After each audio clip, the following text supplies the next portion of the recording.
그러니까 우리가 기도한 대로 어떤 일이 이루어질 수도 있습니다. 근데 이렇게 생각해 볼 수도 있잖아요. 그 애초에 그렇게 이루어지기로 돼 있던 것은 아닐까? 뭐 그런 생각을 할 수도 있잖아요. 그게 내 기도 때문에 일어난 일인지 아니면 공교롭게도 내가 기도를 했는데 그게 딱 이루어졌네. 이게 우연의 일치인지 이걸 어떻게 알 수가 있을까요? 내가 공을 여기서 던지면 그 공은 항상 저쪽으로 날아갑니다. 그럼 공이 저쪽으로 날아가는 원인은 내가 던진 것이다 라고 이야기를 할 수가 있습니다. 근데 우리가 기도는 그런 식으로 검증을 할 수가 없습니다. 왜냐하면 우리가 기도하는 것이 늘 기도한 그대로 이루어지지는 않기 때문이죠. 이게 이제 우리가 기도를 생각할 때 어려운 부분입니다. 오늘 코로나19 때문에 전 세계가 굉장히 혼란에 빠져 있죠. 교회도 많은 그런 어려움을 겪고 있습니다. 지금 당장 우리만 하더라도 함께 모여서 예배하지 못하고 있고, 기도회나 수련회나 같은 각종 모임도 안 됩니다. 영상으로밖에 볼 수가 없는 상황입니다. 자, 그러면 이런 상황에서 교회들이 기도하지 않았을까요? 당연히 기도했겠죠. 우리나라 교회만이 아니고 전 세계에 있는 교회들이 함께 기도했을 겁니다. 이 코로나 문제가 해결되게 해주십시오라고. 근데 여전히 문제가 1년이 다 돼가고 있는데 해결되지 않습니다. 빨라야 내년 여름, 늦으면 내년 겨울까지도 갈 거라는 예측들도 많이 나오고 있습니다. 누군가가 어디에서 하나님 이 코로나가 계속 퍼져서 사람들을 감염시키게 해주세요라고 기도하는 게 아니라면 코로나 바이러스와 관련된 우리의 기도가 이루어지지 않고 있다고 이야기할 수밖에 없겠죠. 이런 상황에서 우리는 자연스럽게 한 가지 질문을 던지게 됩니다. 우리의 기도에는 효과가 있는 걸까? 우리가 기도하는 이유는 도대체 뭘까? 물론 어떤 분은 이미 이 사태 이전부터 뭐 그런 질문을 던졌을지도 모르죠. 귀찮은데 왜 자꾸 기도하라 그러는 거예요? 뭐 그런 질문을 던지셨을지도 모르죠. 자, 그럼 우리가 이 질문에 답을 찾기 위해서 우리가 먼저 검토해야 되는 것은 성경입니다. 데살로니가전서 5장 17절입니다. 쉬지 말고 기도하라. 네, 간단한 얘기입니다. 쉬지 말고 기도하라. 이 간단한 문장은 다른 식으로는 설명할 수 없을 정도로 너무 분명하게 우리에게 기도를 요구하고 있습니다. 기도하라는 겁니다. 그것도 쉬지 말고 항상, 늘, 매일 계속 기도하라는 거예요. 오늘과 같은 전염병 확산의 시대에서도 우리는 기도해야 된다는 겁니다. 그렇습니다. 사실 성경에도 이런 일을 미리 내다본 듯한 구절이 하나가 있습니다. 성전을 완성하고 그 기념식에서 솔로몬이 대표로 했던 기도죠. 열왕기상 8장에 나오는 기도인데요. 그 가운데 보면 솔로몬이 이렇게 기도합니다. 만일 이 땅에 기근이나 전염병이 있거나 곡식이 시들거나 깐부기가 나거나 메뚜기나 황충이 나거나 적국이 와서 성읍을 애워싸거나 무슨 재앙이나 무슨 질병이 있든지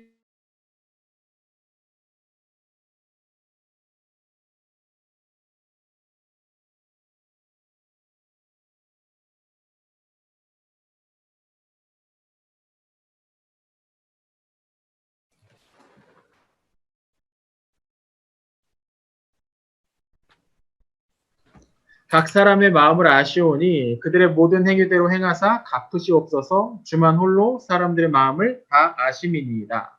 아멘. 여기를 보면 솔로몬이 만약 자기의 나라에 기근이나 전염병이나 대규모 해충의 문제가 생겨서 백성들이 깨닫고 하나님께 나와서 기도하면 그 기도를 들으시고 용서해달라고 말합니다. 마치 오늘날의 상황을 보는 것 같죠. 근데 이 기도의 내용을 좀 더 깊게 살펴보면 흥미로운 구절이 있습니다. 39절인데요. 39절을 보면 솔로몬은 백성들이 성전에 나와서 기도할 때 하나님 사하시며 즉 용서해달라고 그래요. 그리고 그 다음 부분을 보면 하나님이 각 사람의 마음을 아시니 그들의 행위대로 갚아달라는 내용이 나옵니다. 그러니까 무조건 기도만 하면 용서해달라는 것이 아니라 각 사람이 기도한 것에 대한 적절한 대가를, 기도하는 그 사람들이 저지른 잘못에 대한 적절한 대가를 치르게 해달라고 이야기하고 있다는 거죠. 이거 오늘날 우리가 보통 하는 기도의 내용과 좀 다릅니다. 우리는 우리의 잘못을 용서해달라는 내용의 기도를 하지 우리가 저지른 일에 대한 대가를 치르게 해달라는 기도는 하지 않아요. 솔로몬의 기도는 조금 달랐던 거죠. 그럼 솔로몬은 어떻게 이런 기도를 할 수 있었을까요? 오늘 우리가 하는 기도와 좀 다른, 어떻게 하나님께 하나님 우리의 죄를 용서해 주십시오. 그런데 우리가 한 일에 대한 대가를 우리가 제대로 치러서 갚아내게 해 주십시오라는 이런 기도를 할 수가 있었을까요? 여기서 우리가 기도에 대해 배울 수 있는 점은 무엇이었을까요? 솔로몬의 기도에서 우리가 알 수 있는 것은 무엇이냐면, 기도란 내가 원하는 것을 얻어내는 것만이 아니라 하나님을 신뢰하는 일이라는 점입니다. 기도는 하나님을 신뢰하는 일이라는 거예요. 기도는 마술 주문이 아닙니다. 그 기도는 그 기도를 들어주시는 하나님에 대한 신뢰, 그리고 그런 신뢰할 만한 분에게 우리가 필요한 것을 요청하는 행위라는 겁니다. 요청이라는 건요, 여러분, 상대방에게 내가 원하는 걸 강요하는 게 아닙니다. 요청은 그런 게 아니죠. 요청이라는 건 상대가 내가 요청한 것을 들어줄 수도 있고 그렇지 않을 수도 있는 거예요. 그리고 만약 우리가 기도하는 대상이 온 우주를 만드시고 다스리시는 분이라면, 그분에게 우리가 뭔가를 요청한다면 그분은 당연히 우리가 요청하는 것을 들어주시기도 하고 거절하시기도 할 겁니다. 왜냐하면 우리는 때로 되게 바보 같은 기도를 하기도 하거든요.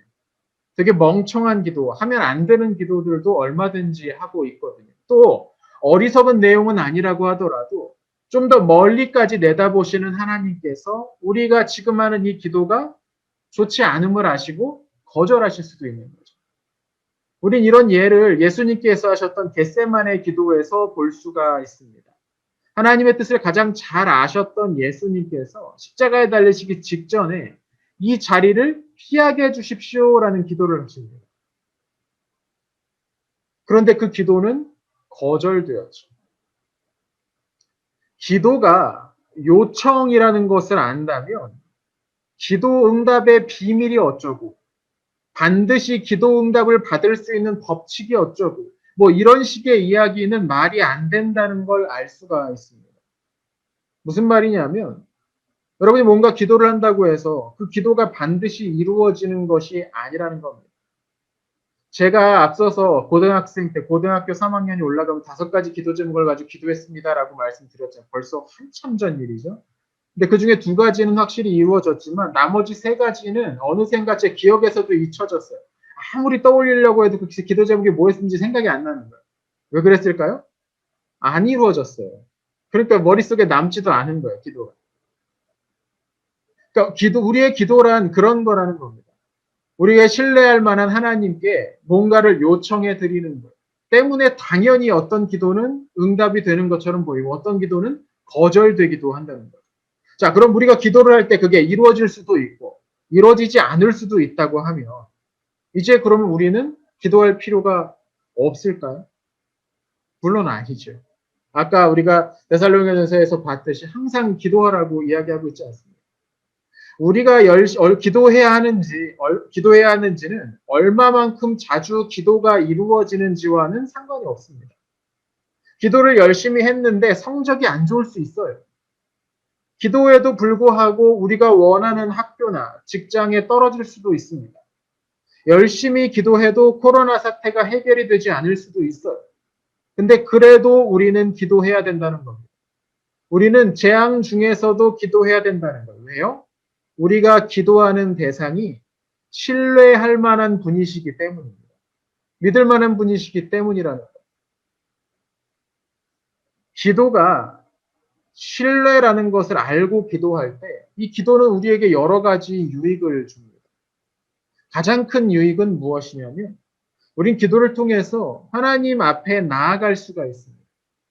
물론 하나님은 늘 우리 곁에 계십니다. 우리가 기도하지 않아도 하나님 우리 잘 아시고 우리의 필요를 다 아시고 우리의 삶도 우리의 생각도 다 아십니다. 근데 기도를 통해서요, 우리는 하나님에게 우리를 내어 보이게 되는 겁니다. 하나님께 우리를 내어 보이게 된다. 이거 매우 중요합니다. 이 과정을 통해서 둘 사이에 특별한 신뢰의 관계가 쌓이게 됩니다. 댁에서 동물을 키우고 있는 분들은 아실 겁니다. 내가 집에 딱 들어갔는데 내가 키우는 그 동물이 저기 멀리 숨어가지고 나를 관찰하는 것과 그것이 막 달려와서 나를 환영하면서 막 어쩔 줄 몰라 와서 막 빙빙빙 돌고 막 매달리고 하는 것과의 차이를 서로를 관찰하는 관계와 경계심을 완전히 버리고 둘 사이 이제 완전히 특별한 관계가 되는 것 사이에는 큰 차이가 있죠. 기도는 우리를 하나님께 내어 보이는 일입니다. 이 일을 통해서 우리는 하나님과 더 친밀한 관계가 되는 거죠. 시간을 내서 우리에게 있는 이야기, 시시콜콜한 것, 기분 좋았던 것, 나빴던 것, 뭐 즐거웠던 것, 행복했던 것 뿐만 아니라 속상하고 막 원망이 생기고 분노가 생기는 그 모든 것들을 가리지 말고 하나님께 계속 이야기해 드리는 겁니다. 물론 우리가 그렇게 기도하지 않더라도 말씀해 드리지 않더라도 하나님은 우리를 잘 아시죠. 그러나 우리가 우리의 이야기를 하나님께 말씀드릴 때 그 관계에 큰 변화가 생겨버립니다. 나와 하나님 사이의 관계에 특별한 신비한 변화가 생긴다는 거죠. 기도는 하나님과 우리 사이의 관계의 변화를 일으킵니다. 그 중에 한 가지 얘기만 예를 하나 들어보면 기도는 우리의 큐티를 바꿉니다. 여러분 큐티를 하고 계십니까? 여러분 큐티 잘 되시나요? 이 큐티가 잘 되지 않는 이유가 여러 개 있습니다. 너무 몸이 피곤할 수도 있고 뭐 여러 가지 이유들이 있는데 그 중요한 이유 가운데 하나는 무엇이냐면 우리가 기도하지 않기 때문입니다. 기도를 안 하면 큐티도 잘 안 돼요. 이게 무슨 말이냐면 한번 생각을 해보세요. 하나님께 우리가 뭔가를 말씀을 드렸어요. 그 말씀 드리면서 그냥 뭐라고 얘기만 하는 게 아니고 뭔가 부탁도 드리고 또는 물어도 보고 하나님 이거 어떻게 해야 됩니까? 막 이렇게 한다고 생각해 보십시오. 하나님 이거 도대체 어떻게 해야 됩니까? 하나님 이리로 갈까요? 저리로 갈까요? 물어봤다고 생각해 보세요. 그럼 하나님의 대답이 기다려집니다. 뭔가 뭐라고 대답하실까 궁금해진다. 근데 그 대답이 큐티를 통해서 옵니다. 당연히 큐티를 하는 시간이 이전과 다른 태도가 만들어지는 거죠. 하나님의 대답을 찾으면서 더 열심히 보게 됩니다. 그 대답의 그 과정에서 하나님의 대답을 듣게 되면 하나님께서 또 은혜를 주셔서 우리가 구하는 것을 허락하신다면 하나님과의 어떤 신뢰가 생기게 되는 것이죠. 하나님께서 우리가 구하는 것을 거절하시더라도 마찬가지예요. 이 과정 역시 이 과정에서 분명히 하나님께서 우리가 간구하는 것에 대한 거절에 응답을 해 주신다면 야, 또 내가 가만히 생각해 보니까 너 지금 그렇게 하는 것은 좋지 않은 것 같아. 내지는 너 지금은 타이밍이 아닌 것 같아. 뭐 이렇게 하나님께서 우리에게 대답을 해 주신다면 그 역시 하나님의 신뢰를 할 수 있는 이유가 되는 거죠. 거리가 되는 거죠. 부모님이 아무런 설명 없이 우리의 말을 무시하는 거. 야, 너 그거 안 돼. 가. 치워. 랑 충분히 설명을 해 주시면서 왜 지금 그걸 줄 수 없는지, 왜 지금 그것을 허락할 수 없는지를 설명해 주고, 그래서 지금은 안 돼라고 하는 것 사이를 생각해 보시면 노라는 대답을 분명히 하나님의 말씀을 통해 들을 때랑 계속 안 이루어져가지고 3개월 기도했는데도 아닌가 봐. 뭐 이렇게 하는 거랑 전혀 다른 관계가 된다는 거죠. 그러니까 우리가 기도를 열심히 하고 있으면 큐티부터 달라지게 되는 거예요. 하나님과의 관계 맺는 여러 가지 방식에서 많은 것들이 달라지게 된다는 거죠. 그러니까 또 하나 기도의 유익은 이런 겁니다. 하나님께서는 우리가 기도를 하지 않더라도 그분의 일을 하십니다. 하나님이 원하시면 공부를 하지 않더라도 우리는 만점을 받을 수가 있어요. 하나님이 원하시기만 하면 심한 병에 들었더라도 완전히 회복될 수도 있습니다. 하나님이 원하시면 농부나 어부의 도움이 없이도 우리에게 풍성한 음식을 주실 수도 있죠. 예수님께서 보여주셨던 것처럼. 근데 하나님이 그런 식으로 일하지 않으시더라는 거예요.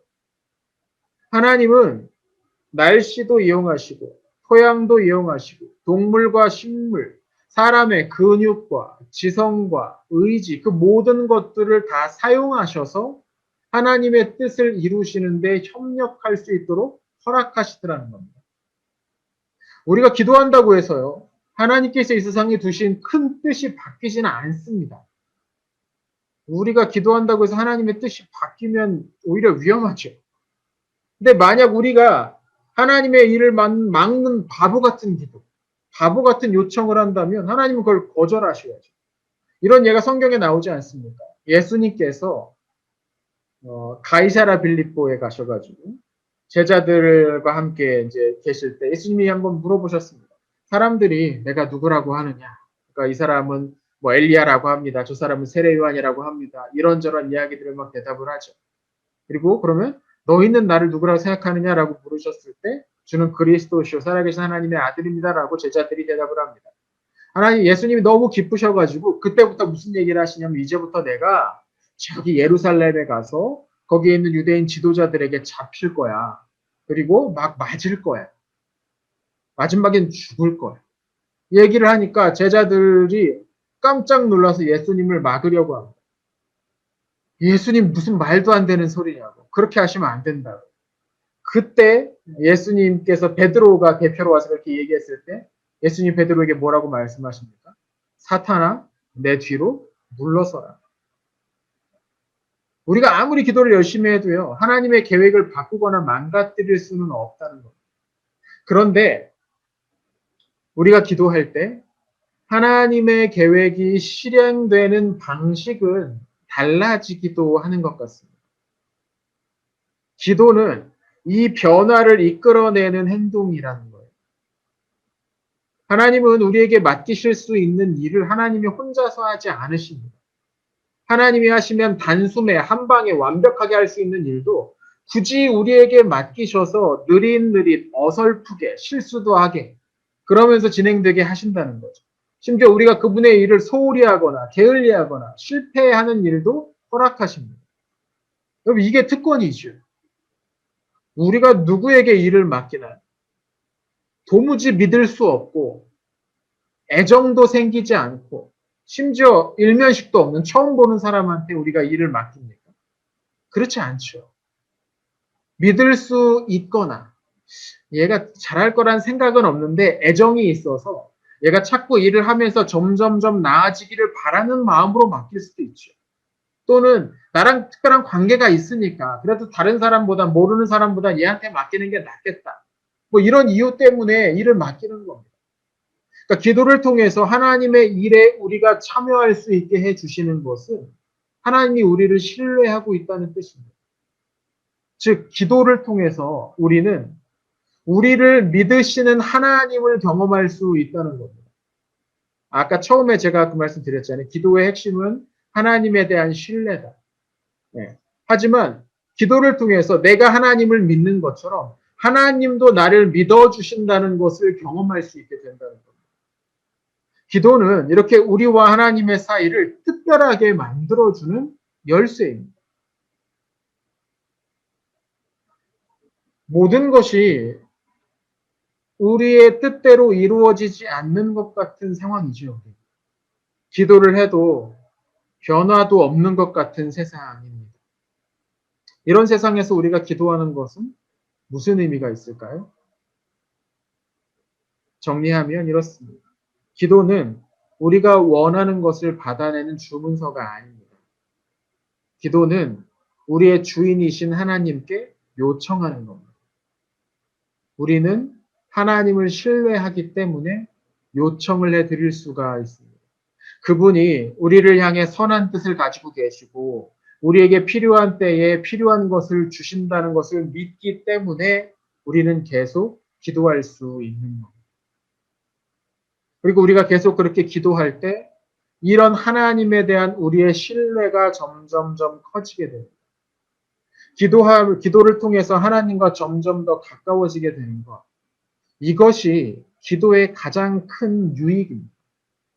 매일 숨 쉬는 공기도, 가까운 주변 사람들도 믿을 수 없게 되어버린 지금 이 상황에서 우리가 온전히 믿고 의지할 수 있는 분이 오직 하나님 뿐이시라는 것을 더욱 확실히 깨닫게 됩니다.